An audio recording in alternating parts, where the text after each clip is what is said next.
being here. I am so thrilled to have Nia White as our guest today.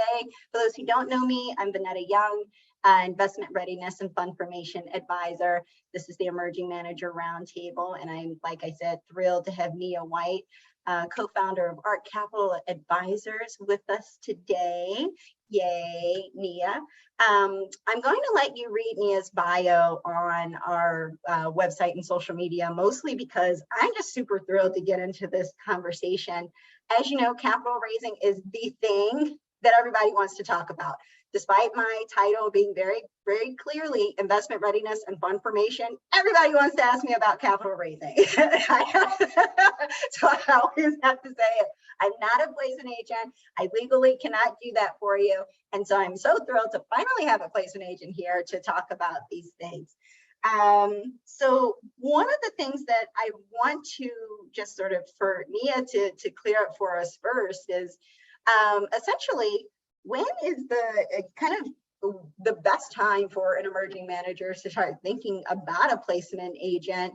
And are there certain strategies that are kind of, well, frankly, what's the strategy for using a placement agent? So is it, do you start when you are thinking about fundraising, after you've started fundraising and things aren't going great? How should folks think about that? I think it's important, and thank you for having me, Vonetta. And good to see so many familiar faces and names and photos on the screen. Good to spend time with you guys today. I think it's important for GPs to think about the strategy for interacting and engaging with placement agents, just in terms of your level of preparation, being ready in the same way that you would for having a few of those initial or investor conversations and seeding conversations, because the same way that you'll be evaluating which placement agent might be a good fit for you, they will be evaluating you and really underwriting you to understand whether they think your fund is going to be marketable. So you don't want to go at a point where you've already tested the entire marketplace by yourself. You've got everything buttoned up and you're not at a point where you're even open to receiving any advice around messaging or how to segment the potential investor base. But you also don't want to go when you're just, you've got an idea and a deck. You want to have some, things in place where the placement agent on the other side is going to be excited about getting to know your team and working with you.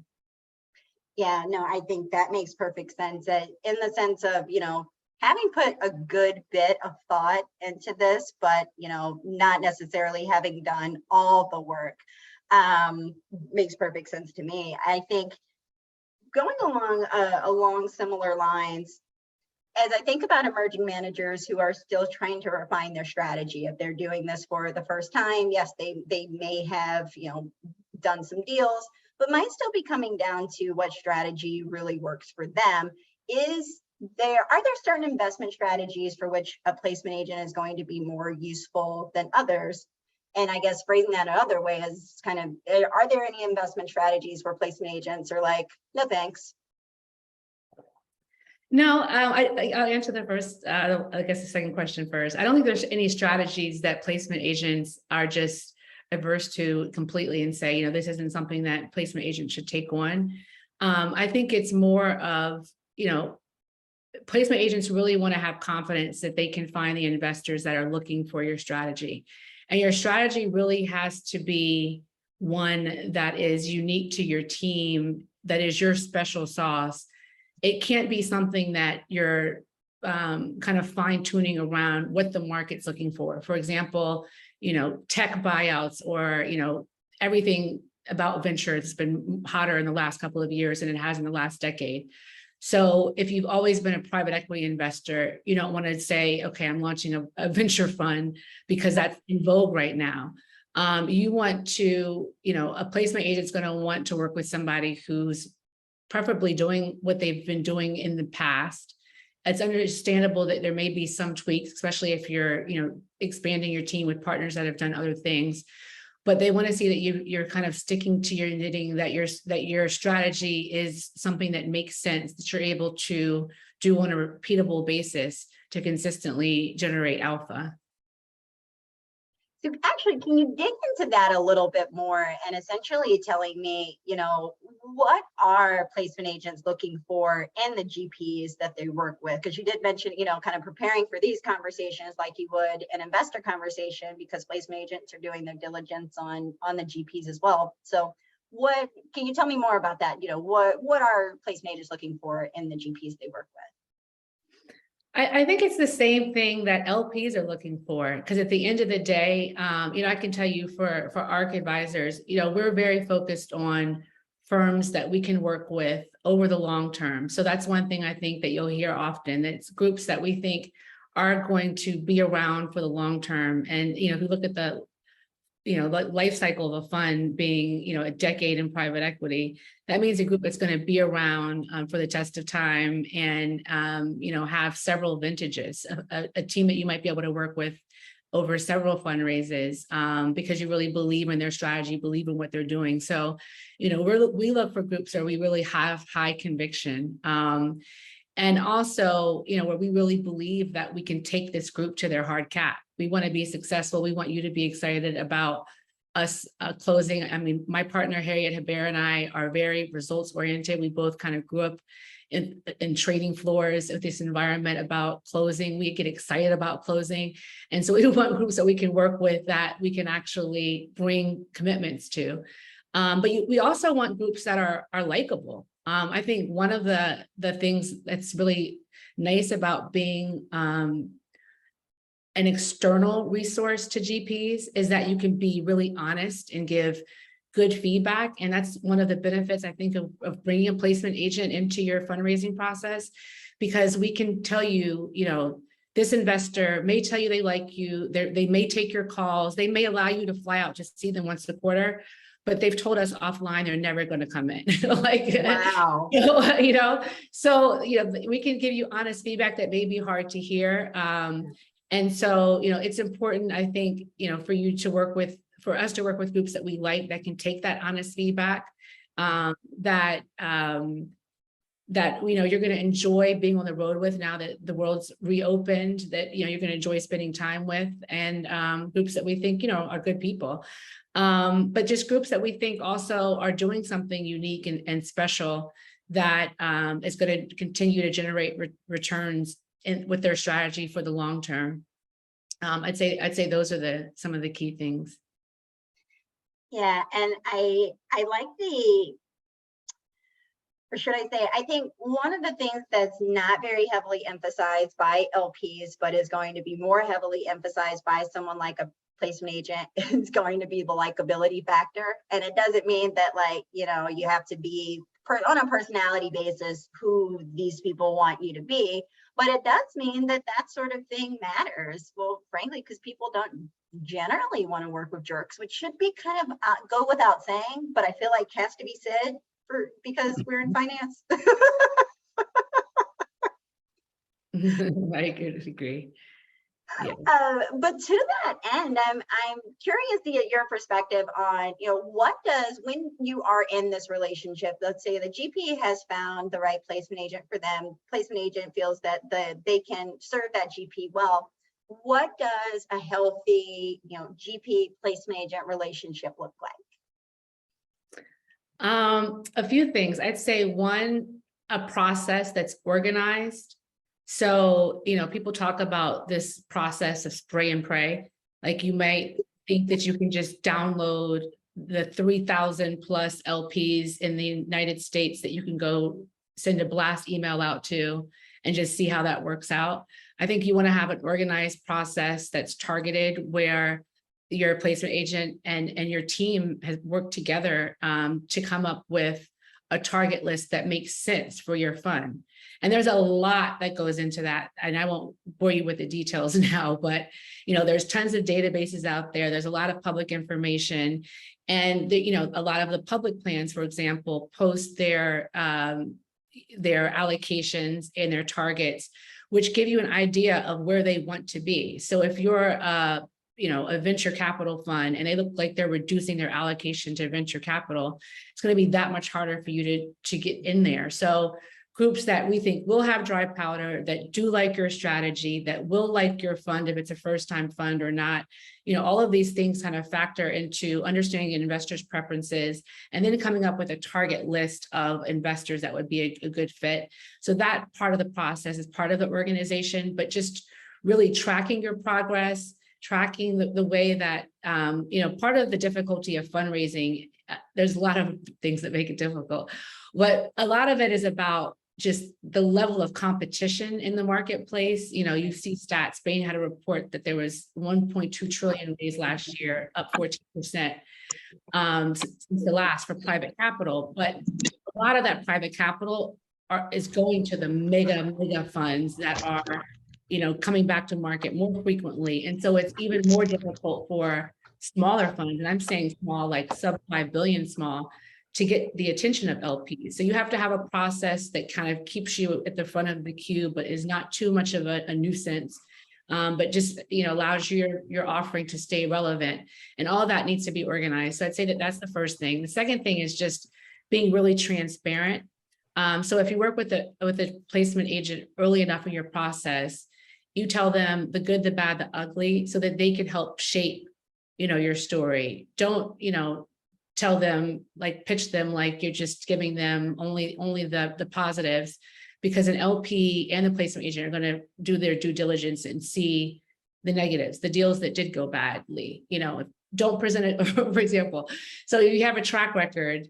Don't cherry pick the bad deals and think that, you know, a placement agent isn't going to uncover that, and LPs won't either. So you want your placement agent to think about the best way to help you message, the best way to help you tell your story.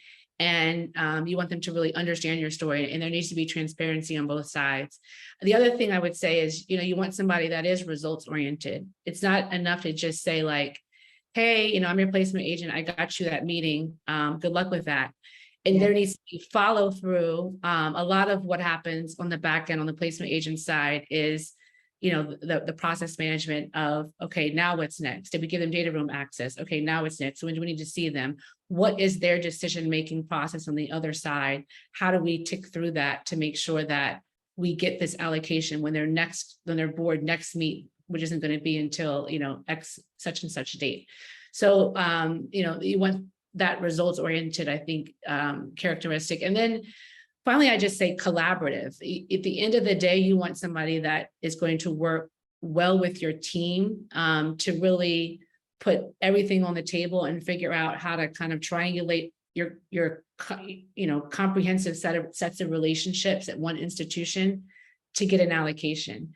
Meaning that, you know, you, the GP, may know someone at Yale Endowment, but your placement agent may know other people there. Figuring out the best way to leverage both of those relationships versus, you know, having sharp elbows and saying, well, you know, my team's going to do these relationships, and, you know, your team is going to be those because you want to save money on what you pay them. That's not the best way to have an effective fundraise. It's more about just wanting, again, to get to that hard cap.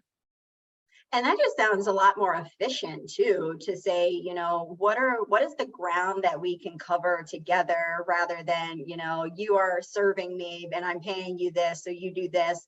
I feel like collaboration is actually just going to be all the more efficient. I love that. I love that. I want to go back to something that you said that may or may not have been intentional. It was a tiny phrase you used that said, whether you're a first-time fund or not, and I was like, was that shade on the first-time fund thing? But like, real talk, we hear constantly that is, you know, so hard to raise a first-time fund, that there are placement agents who don't even want to work with first-time funds. There are obviously LPs who are going to not even bother looking at first-time funds. What is it about first-time funds speaking as a placement agent, what is it about first-time funds that makes it so hard, and why you don't seem to want to work with them the industry over, basically? You know, it's quite simple. You know, most placement agents don't like first-time funds because most LPs don't like first-time funds.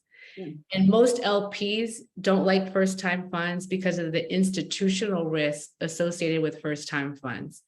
And that's really comes down to, first-time funds are really taking that leap from being an investor somewhere else to building a business that is going to withstand the test of time. It was funny, and I had to chuckle to myself because I've been a part of first-time funds before. And I was at the PE Win annual meeting, and Susan Capital about when you start your own firm, you become like the janitor, the tech support, this person, the HR. And it's so true, because you have to really understand how to build a firm, how to build a team that's going to last, how to keep the economics, incentives in a way that really inspires, teamwork and growth and everybody winning when the firm wins. And so, having been in financial services now for over a couple of decades, I've seen many first-time funds come and go, sadly.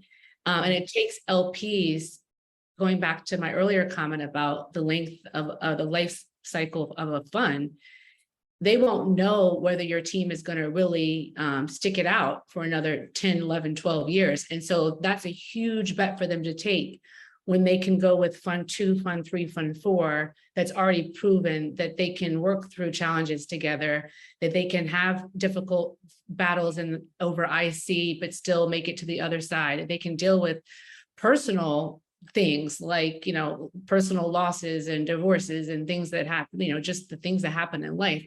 So, so for that reason, placement agents will tend to steer away from first-time funds, as investors do, because they say, we'd like to track you over time.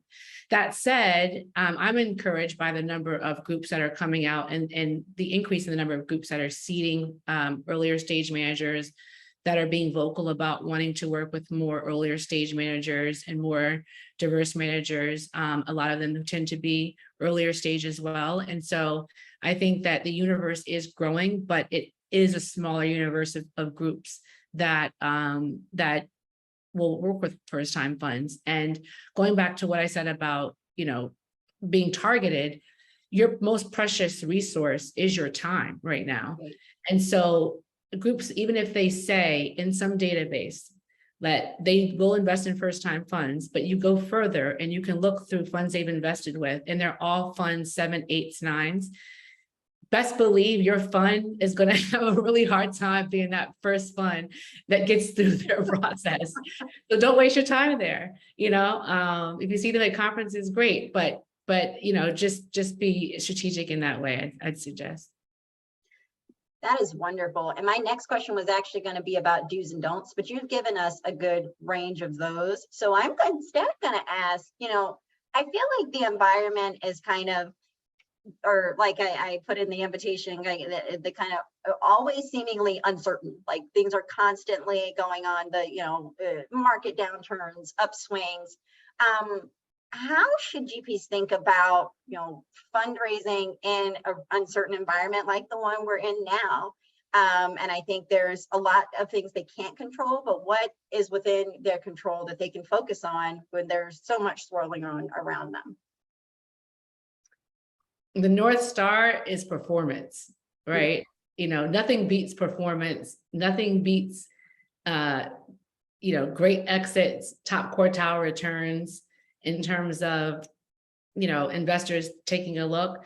I think it is really hard for first-time funds, and it's even harder for first-time funds that have not invested yet together, have not had a realization together. And so, just performance, I think, is really, the North Star. Yeah, that's what I'd say. Makes sense to me. Start thinking of your questions, folks. We got a couple in the chat so far, and we got plenty of time here, and I know you've got a lot of questions. So I'm going to ask the first question that I got here was from Ethan Stambler. You said comments regarding the breadth of investor segments or market reach of placement agents. Does it ever make sense to work with a few agents to cover distinct investor segments or geographies? Yeah, I think there's different types of, there's a broad range, I'd say, of placement agents. There's really large ones that will work with, 18 to 20 groups. And then there's like more boutiques like my firm that will work with a smaller number. And there's groups that have specialization by investment strategy. So there might be a few that just really, focus on private credit, for example. And there's some that have regional specialization. So there's so much capital in the United States that a lot of groups will focus, or placement agents will just focus on North America and then partner with other groups, or the GP will have selected other groups to maybe cover European, Asian, and the Middle Eastern markets. That makes sense. And actually, maybe this is just my kind of ignorance. I, for some reason, thought there would be more kind of exclusivity agreements with placement agents. Was I just making that up entirely? They typically are exclusive. I think you'll see more exclusive arrangements where the placement agent is covering across the board, even if they have to subcontract other agents and or reps in other regions. Got it. It tends to be exclusive, and that's just because it just makes the process a lot more complicated to have different groups calling on, the same people, or saying that, again, with sharp elbows saying, okay, well, we know that name. They know that name. It tends to be a lot cleaner when you have exclusivity. I would agree with that. That makes sense. All right. Rachel asks, if a GP is unable to work with a placement agent, what tips can be shared on what has worked to get institutional LPs to invest as an anchor? Essentially, what tips to get a yes to get at least the next round of their investment committee? There are a lot of tips I'd say to getting investors to say yes, but I guess again, I think I covered it with the performance. It's hard to get anchors. When I with my prior firm, which was a first-time fund, we were able to secure an anchor. I think it comes with a lot of times working alongside an investor in a deal. So, working on a deal before going out with a fund. That's how, in my personal experience, it transpired. Our team was working on a deal together and was able to get close with an investor. They were able to see us transact, understand our underwriting process through that deal, and then wanted to anchor the fund. I think that's a pretty common arrangement, which is why you'll see a number of the fund of funds looking to co-invest with investors and independent sponsors prior to raising their funds. So that would be one suggestion. Okay, I'm sorry, I was writing that down. I like that. Okay, sorry, I was writing that down. I am also here to learn. It might be my roundtable, but I am also here to learn. Brahm, great to see you. Brahm asks, what is the minimum fund size that makes sense for working with a placement agent? It's a good question. And because you want it to make sense economically for the placement agent. And so I can't put a hard number out there because it's going to vary by asset class. You'll see a lot smaller funds, kind of in the $25 to $50 million range for in venture, for example, versus buyouts. But you want it to make sense for the placement agent, and for the placement agent to take it on, it's going to need to make sense for them. I mean, typical fees that are quoted out there are 2% for placement agents. It can be lower if it's, a subsequent fund. It could be higher if it is a more challenging raise as they see it. And so if you just think about 2% and what diminishing fund size means in terms of fees, then you'll see how inspired a placement agent will be to work on that fund. And thanks for giving us the really clear cut too, because I didn't know if that 2% was standard or if that actually could move around. So it's very good to know that the answer is both yes and no. Mm-hmm. So no, that's really, really helpful. And I say 2% based off of typical fund structure of 2%. It's typically management fees, and then it fluctuates from there. What other questions do you all have? I could continue asking, but, okay, Rachel has another one. Do placement agents see a lot of LPs use the All Country World Index, the ACWI, to compare fund performance against? So I guess that it might actually vary by asset class, but What do you think? It varies by asset class. We cover alternatives, and what we see in private equity is more kind of Burgess and Ventures. Burgess and Cambridge.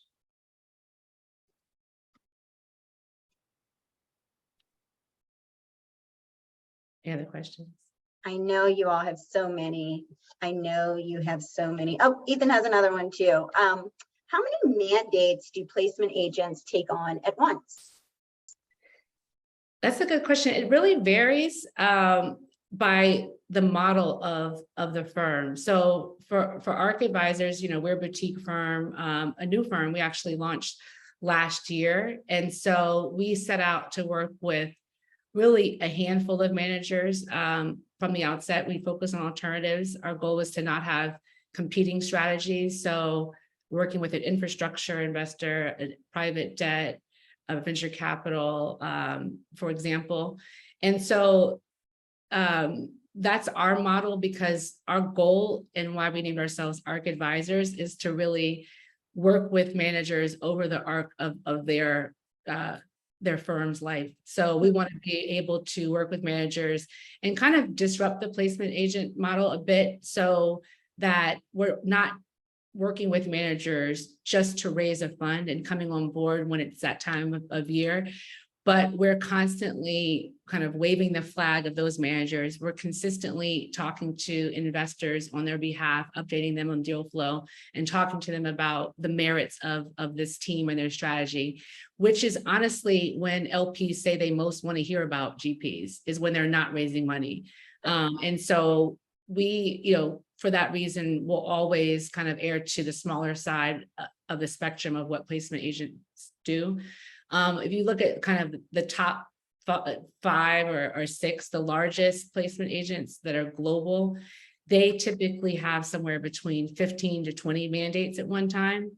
And, that's where you really want to make sure, if you're working with an agent that has several mandates, that yours is going to get their attention. And so what we see often is that they may be excited about it, but if it's not flying off the shelf after this, first 6 months, then you may have a hard time getting the attention of the salespeople that are going to naturally focus on what they think is going to generate income for their firm.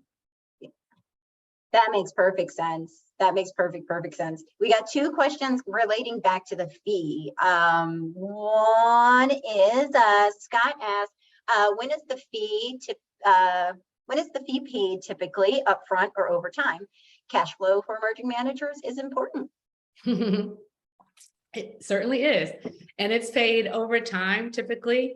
And I think most placement agents are sensitive to earlier stage managers and will spread it out over time, over longer time periods. So for established manager, you may see it spread out over a year, whereas you might see it spread out over multiple years for kind of a first time fund. Excellent. Oh, I love it. We've got questions flying in. Rendell, great to see you. Always a pleasure. Rendell said, Nia, there seems to be a limited set of investors considering first-time funds, especially diverse fund managers. Are placement agents identifying pockets of funding outside of the usual geographies? Hi, Rendell. I'd say outside of the usual geographies, no, not so much, because earlier stage managers, a lot of times it really doesn't make sense to go kind of to Europe, Asia, and Middle East. For later stage managers, it does make sense. I know that someone, kind of when we spoke, Vonetta, we spoke about people having questions around, the kind of geographic breakdown of some of the managers. But I think, yeah, that's not typically what we're seeing. I know you also asked about how to find the DEI managers, and what we're seeing is, a lot of managers or institutional investors are making announcements about looking for more diverse managers. And so you find them through that way. A lot of them are participating in virtual conferences and meetings focused on diverse managers. And then through those types of lists, you can get a sense for who has more of an interest in diverse managers. So those would be a few tips there. And so Rendell clarified, he was thinking of the US only, anything in Iowa, Minnesota, North Dakota, etc. See, now I can say this as the capital access advisor to NAIC. We always joke about how little capital our $3 billion of AUM, $300 billion of AUM has come from those states. So there's several states that just, I don't know who they're giving their money to, but it's not diverse managers. No luck there. Oh, well, we'll keep trying. We'll keep trying. Yeah, a question from Abdul is, hold on a second here. How do placement agents think about sourcing bridge or working capital opportunities or GP stakes financing for emerging managers alongside sourcing LP allocations for the fund itself? How does this impact the placement fee structure, if at all? I think traditionally they don't think much about kind of the working capital part of the business. They're more focused on the fundraising piece of it.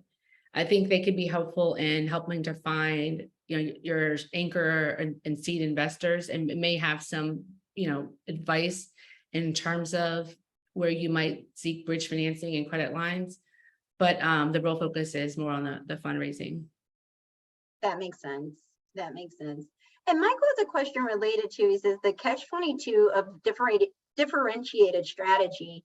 And I think we talked about this at previous roundtables, but the way I actually want to sort of structure it to Nia is, what is your description of a differentiated strategy? Because I think it kind of varies sort of LP to LP. But even in terms of you're now having, your own firm, and you're looking to work with GPs who are doing things that even you describe as different and interesting. How do you describe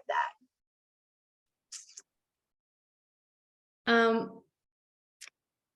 I'd say differentiated, not in the sense that like you're doing something that no one's out there doing, like, because there's a lot of private equity firms that seem to have very similar strategies, but what makes it really differentiated is who you are as a manager and the way that you operate to add value to your portfolio.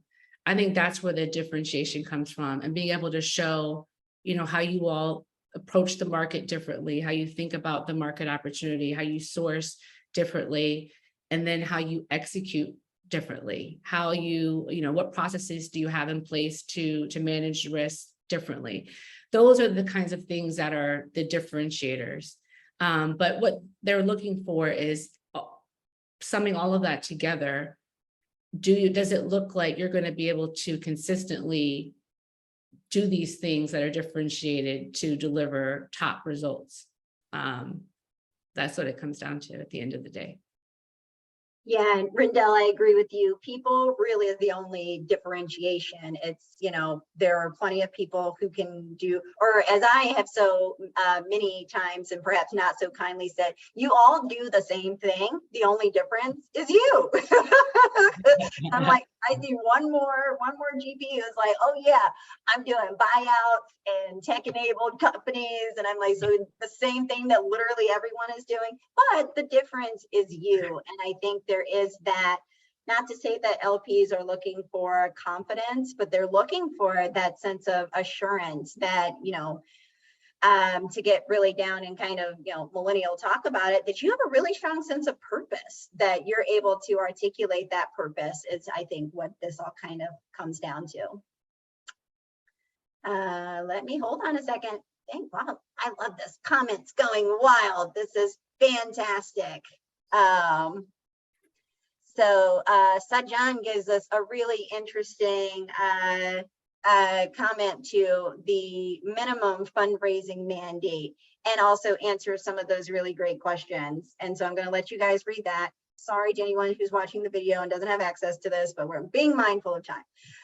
Ethan asked, are there any particular topics that allocators are digging into over recent periods relative to your longer term experience? Recent topics they're digging into. So not to say things that are trendy, but I guess anything that they're talking more about now that they hadn't really talked about before. Yeah, I think, everyone's talking about the fundraising cycle right now and how it seems like GPs are coming back raising larger funds more frequently. I think that's a common theme. I think investors are concerned about inflation. They're concerned about equity market volatility. They're also, on the institutional investor side, thinking through digital currency and how it fits into their investment portfolios or not. I think you're seeing more investors thinking about co-investing and how to efficiently co-invest with their managers as well. So those are the things, I think, some of the things that I've heard more recently that are top of mind. And Rachel asked as a follow-up, what about ESG? And I want to dig deeper into that in terms of, what are the things on it, and not just to say specifically for funds that have an ESG mandate, but have you seen LPs responding more to funds that have these ESG mandates? And what the E, the S, or the G seems to be standing out the most with them is a question that just came into my head. I do think you're seeing, it's funny because I've probably 10 years ago, I spent more time with European investors and they cared about ESG 10 years ago. Whereas I think you're seeing more North American investors care about it more in recent years, meaning that they're asking questions, they're being more thoughtful about what their portfolio looks like and how sustainable their portfolios are. You're seeing some investors actually go in the other direction though. So there has been this whole question about kind of the politicization of ESG as well. And I think what you're seeing as the dominant, the E, the S, the G, it's interesting. I think the E, the environmental, is one that most people can get their hands around and are focused on in terms of their portfolio. It seems like there definitely seem to be a lot of conversations around diversity and kind of the, S part of that. But I do think, my hunch would be that the E is more dominant today. I think it's because it's easier. And that is my just kind of gut reaction. I think it's easier to just be mindful of, and I'm not minimizing this, but like, the use of paper and packaging than it is, what's the composition of my board if I'm going to go to the combining the S and the G, if you will. Yeah, I think it's a conversation that's going to continue to evolve in a really fascinating way. And Ethan has clarified he meant from a due diligence standpoint. So I guess actually, Ethan, do you want to grab the mic and ask your question out loud? I want to make sure that we're understanding. Yeah, sure. Hi, Vonetta. Yeah, a question, just combining the two that I put up there. So is there anything in particular in due diligence that you're seeing allocators focus on, increasingly relative to maybe where they focused in the past? I think performance and track record still trumps everything. I think that some of them are just asking more questions and getting into a lot of those ESG questions and being more thoughtful around that. But I think they're still focused on the track records and the performance. It's super random and just a question that is something that I have been thinking about. There does seem to be slightly more emphasis on say cybersecurity and how are you managing our data? Is that something that I'm actually noticing, or should I say noticing as a broader trend, or is that just something that's been a little specific that's been coming up in my life? No, I've seen that pop into all the DDQs more often in terms of, how are you managing your cybersecurity? What disaster recovery plans do you have in place and things like that? So you're not imagining things, it's definitely happening. You just never know. Yeah. I know we're in questions, but something that just came to me is that we hadn't really discussed this, but when people talk about fundraising, they don't talk about it in a really positive way. You hear people talk about kissing a lot of frogs, like you have to have 400 manager meetings, to kiss all these frogs, or you have to herd the cats, you have to, and so the way that people talk about it, and it's because fundraising is not for everybody, and it's not fun for most people. I actually enjoy it. I enjoy it. A lot of it is things I enjoy doing, developing relationships.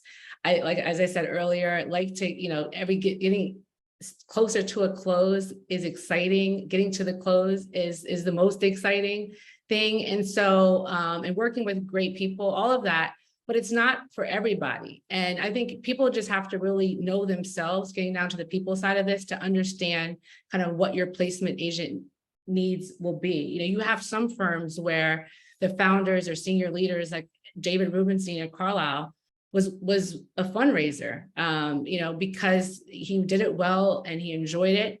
But a lot of people can't take a no. A lot of people don't like the rejection, and a lot of people don't like emailing people the same, over and over, that don't respond to emails, where you feel like you've become a stalker all of a sudden.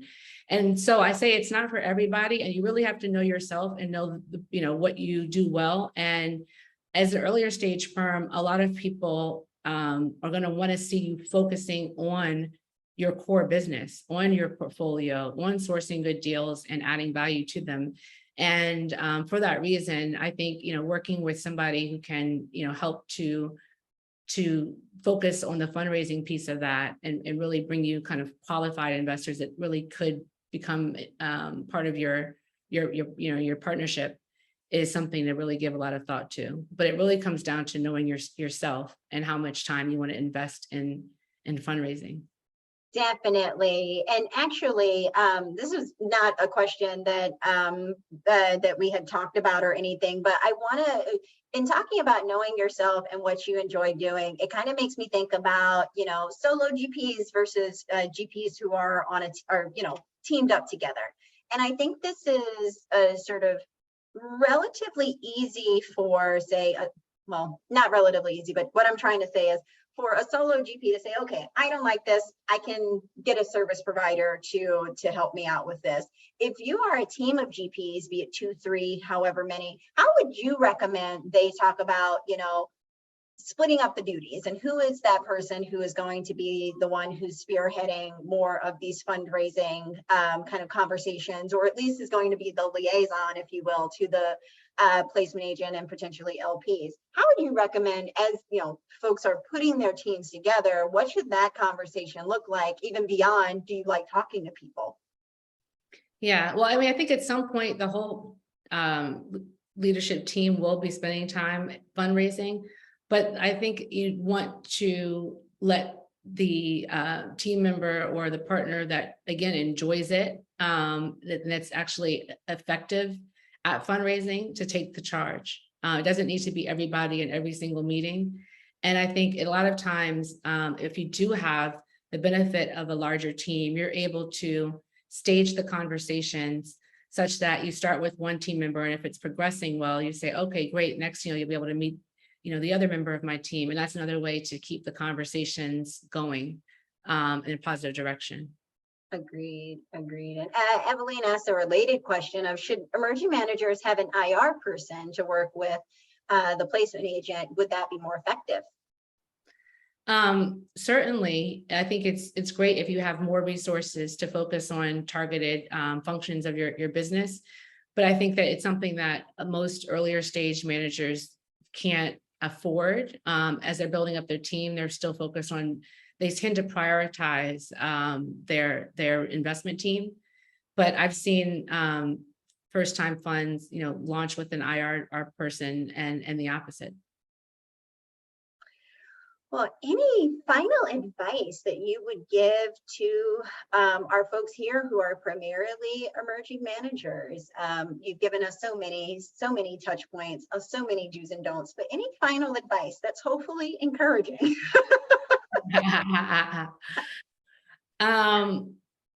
I'd say one thing to just remember, I think about the LPs on the other side and to have some compassion for them. I think sometimes, you know, we become so focused on our own priorities and what we want to get done, like gotta get this fundraise, but we're not really thinking about the investors on the other side, how many emails they get, how many calls they get, how many funds, like Vonetta said, or have a strategy that sounds just like yours, that they're pitching at the exact same time.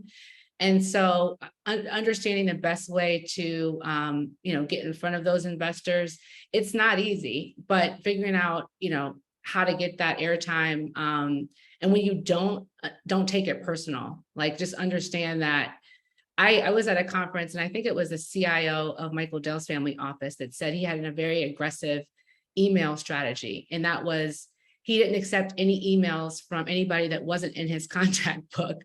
And I was like, wow, so that means there's so many GPs that are probably emailing him to say, like, love to have a meeting, and it never even hits his desk.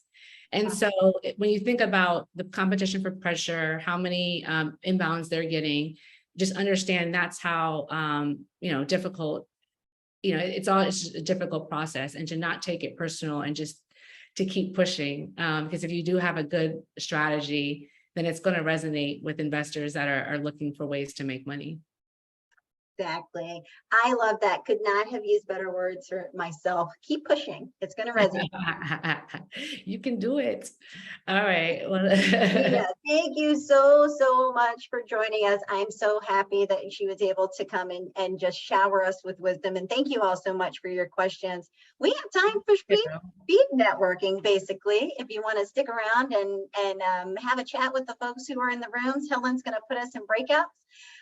If you can't stay, it was great to see you all. Thank you so much for coming. Last roundtable will be next month, November 9th. Shaking things up a little bit, we'll have Michelle Jacoby here from Gatewood Capital and Anchor LP, and yet another very, very cool person. But thank you all so much again, and we will be networking for roughly 10 minutes once Helen gets us where we need to go. Thank you. Thanks. Everybody. For all of a minute, mostly to say thank you again to Nia, and thank you all for joining us.